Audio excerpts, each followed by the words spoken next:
მე ვარ დედა, მყავს 2 შვილი ბიჭები, 20 და 17 წლის. აქედან გამომდინარე, ყველა შემთხვევაში ვიღებ ამ აქციაში მონაწილეობას, არა ჩადებას, თუმცა არ აქვს მნიშვნელობა, მე არ ვიცი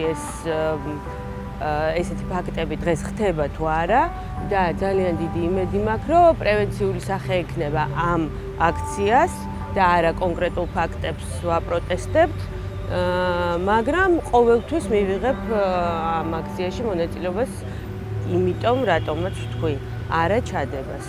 ვინც უნდა გვიცავდეს, ვინც უნდა იცავდეს ჩვენ შვილებს, როგორ შეიძლება, რომ პირიქით ჩვენი შვილები გახდნენ მათი მსხვერპლები.